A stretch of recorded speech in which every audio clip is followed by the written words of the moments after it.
Hello guys! Hello Earth Signs! Hello Gemini, Libra, and Aquarius! Welcome dito sa aking channel. Kapalaran 888, welcome. Alamin natin kung anong messages, vibration, gabay, energy para sa inyong lahat. General reading to guys, so pwede kang makaresonate dito. Gamitin mo yung intuition sa panonood. General Daily Tarot Reading.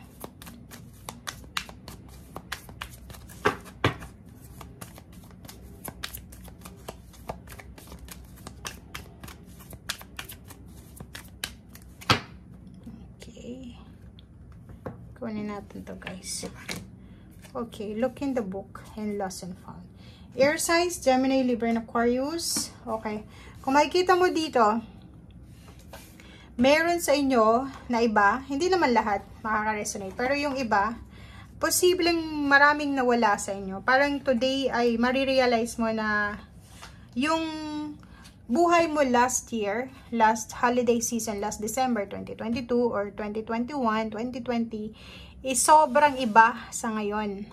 Kung makikita mo dito, maraming nawala sa'yo. It's either nawalan ka ng relationship, nag-iba yung takbo ng family mo, nag-iba yung takbo ng emotions mo, yung goals mo nag-iba din. And today daw, ang pwede mong magawa today is dalawa, diba? Kailangan nating hanapin yung solusyon. Okay? Hanapin natin yung solusyon. And at the same time, kailangan din natin lumabas sa comfort zone natin. Literal na lumabas ka. Like for example, nalulungkot ka, nadidepress ka, may anxiety ka, hindi ka makatulog sa gabi, boring ka. Kailangan mo lumabas. Lumabas ka ng comfort zone mo. Lumabas ka mismo ng bahay mo. Magpa-araw ka, vitamin D, maglakad-lakad ka sa nature, hanapin mo yung peace sa nature, or ramdamin mo na buhay ka, diba? Second is, hindi ito literal, pero lumabas ka sa comfort zone mo. Kung feeling mo suffocated ka na, kung feeling mo lahat ng tao na minamahal mo, pinagkakatiwalaan mo, niloloko ka, lumabas ka dyan sa comfort zone mo. Kasi parang feeling mo, masaya ka na eh. Parang feeling mo dyan ka safe sa comfort zone mo. So, kailangan mong lumabas, kailangan mong makipagsapalaran sa labas ng comfort zone mo para, unang-una, ma-realize mo na yung nawala sa'yo is may mas deserve ka pa kaysa sa kanila. Kasi, kaya natin masyadong pinofocus yung ating sarili sa mga taong nawala sa buhay natin o sa mga sitwasyon, events, dahil wala tang nakikitang iba eh. Parang yung mga ano lang yun eh, yung mga nakatira sa probinsya, di ba?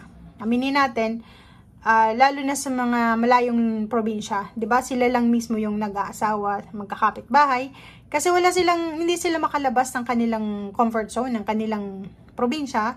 Pero kung sila ay lumabas ng kanilang probinsya, talagang makakatagpo sila ng mga relationship na hindi taga doon sa kanila. Yun, di ba? So parang yun ang example natin.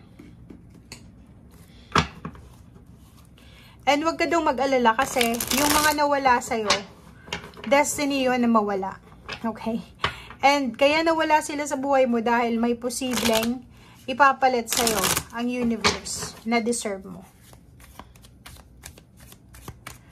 Okay, earth signs. Oh, sorry. Oh, 5 of Wands. So, be careful. Mag-iingat ka dahil today, posibleng ikaw ay masangkot sa mga away or mga competition.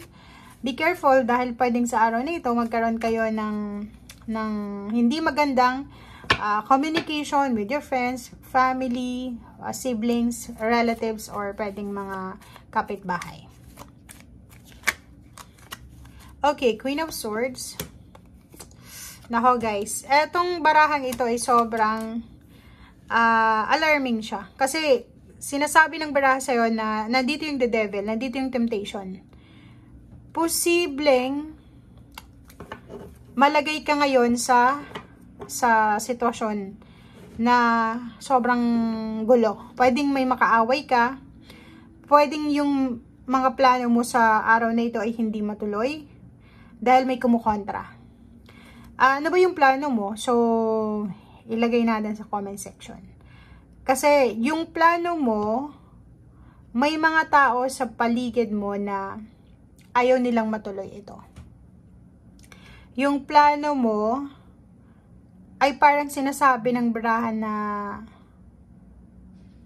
may kumukontra dito sa plano mo. Maraming kumukontra. So, Queen of Swords, sinasabi na focus. Mag-focus ka. Air signs, Gemini, Libra, and Aquarius. And, bigyan mo yung sarili mo sa araw na ito ng pagkakataon para mag-meditate, mag-reflect. Kasi, under temptation ka eh. Pwede kang makakuha ng kaaway, pwede ka din makakuha ng kakompetensya, pwedeng makakuha ka ng kasagutan kahit sa ano lang eh, sa train station, sa bus station, sa airport. So, mag-iingat ka. Okay, and 6 of Cups. Meron dito guys na posibleng relationship na magkakabalikan.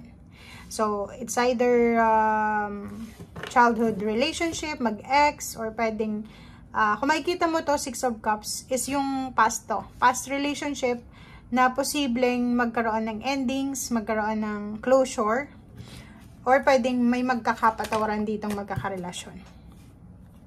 So yun, isang magic ito na pwedeng magbigay sa'yo ng Queen of Cups, ng peace and harmony. So, yun, sa araw na ito, dalawa yung pwedeng mangyari. Pwedeng makakuha ka ng kaaway kasi under temptation ka, or pwedeng mayroon dito na relationship na magkabalikan, meron ditong relationship na magkaroon ng chance na makapag-usap.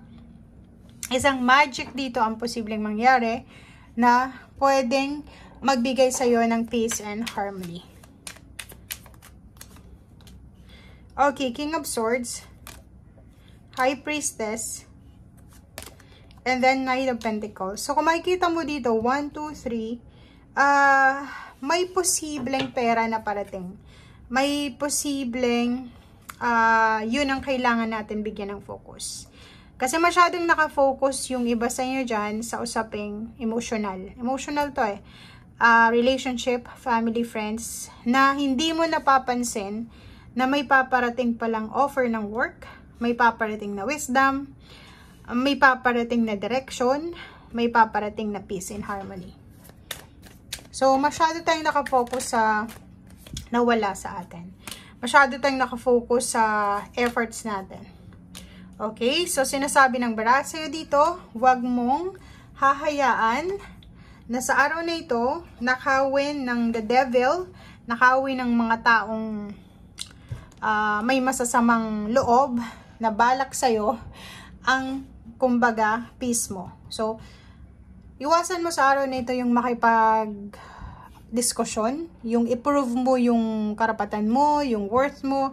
Hayaan mo lang kasi lalalim at lalalim yung pagsasagutan yung dalawa and pwedeng mauwi yan sa sigawan, sa away. So, yun yung kailangan mong pag-ingatan. And ang priorities mo dapat ngayon is yung pera na parating, yung trabaho na parating, makapagpahinga ka sa mga issues, sa pagod. And instead na dagdagan natin yung kaaway natin, makipag-away tayo, makipag-kompetensya, makipag-reconcile tayo doon sa mga kaaway natin. Or pwedeng doon sa mga taong may sama ng loob sa atin. Okay, thank you guys. Bye!